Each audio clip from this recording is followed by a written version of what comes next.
The £7.20 hourly rate's been welcomed by unions, but some business groups say the 50p rise will ratchet up pay bills at small firms.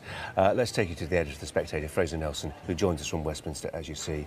Fraser, good morning to you. Good morning. In your weekly column in The Telegraph today, you say this is a really bad idea, and you compare, for instance, the public outrage, the political heat that's being created by the steel industry, where we're talking about potentially a few thousands of jobs that are lost, and you say actually people are missing the point, which is the national living wage will result in many more job losses. That's right. I mean, there's no doubt that almost 2 million people are going to get a pay rise today. That's very good news for them. But we've got to be honest about the effect of this policy. I mean, firstly, the people on the minimum wage are not the poorest people. If you actually look at who gets most of the money, the richer households benefit more than the poorer ones. So this policy makes inequality worse, not better.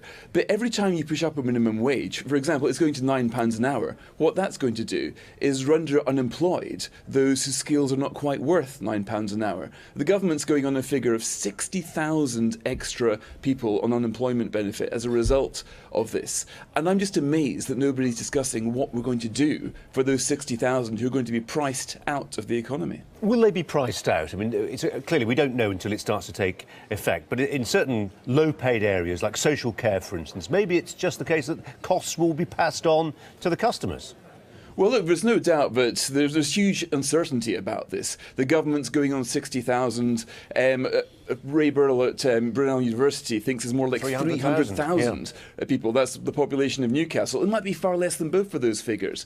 But there's no doubt that when you increase the minimum wage to the level we're doing, £9 an hour, one of the highest in the world, it will lead to unemployment. I mean, of course, the costs might be passed on into the consumer, there might be less profit, but what's not in doubt is there will be more people on the dole as a result of this. And I just think we ought to be frank about it, and if we believe that the extra unemployment is a price worth paying for the higher wages of millions of other people, then fine, let's say it, but let's not pretend the extra unemployment isn't happening. One thing we can't be aware of at this stage is to what extent those low-paid workers who see this boost in their income will go ahead and spend it, because, you know, if you subscribe to the old Keynesian idea that if you're going to start doling out money, give it to the poorest first because they're the most likely to spend it, then this actually could be quite a boon for the economy in terms of spending by people who tend not to save it, tend not to hoard it, prefer to spend it, and quickly.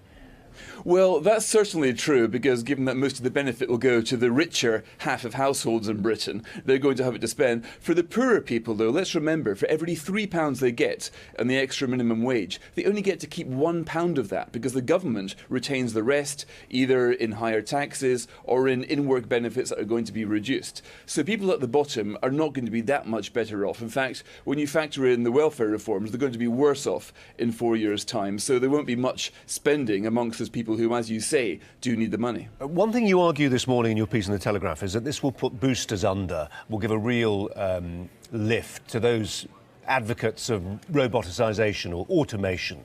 We're already seeing it. You know, you're going to you check out at Tesco, the checkout person's gone, there's a machine there doing the job instead. Some people think that's pretty far-fetched, because that's going to involve a lot of investment. And actually, if you're an employer, better to pay somebody an extra quid an hour than consider installing a robot.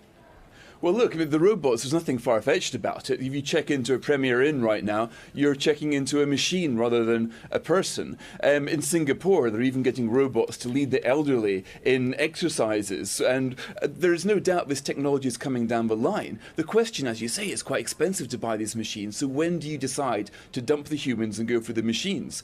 But if humans are ever more expensive, then it's more within the interests of employers to think, OK, we're going to get a tablet computer on the table rather than a waiter to come and take the orders. We're already seeing this in the States and America, where they've got a minimum wage of $15 an hour in some cities. This is a catalyst for automation. If the machines had lobbyists, they would be saying, let's have an ever higher living wage to price the humans out of the labour market so there can be more machines. Automation, I think, really is a threat to low-paid jobs, and it's a threat made that much more potent because of a living wage. If machines had lobbyists, there's a question. Fraser, thanks very much indeed. Good to talk to you. Fraser Nelson there.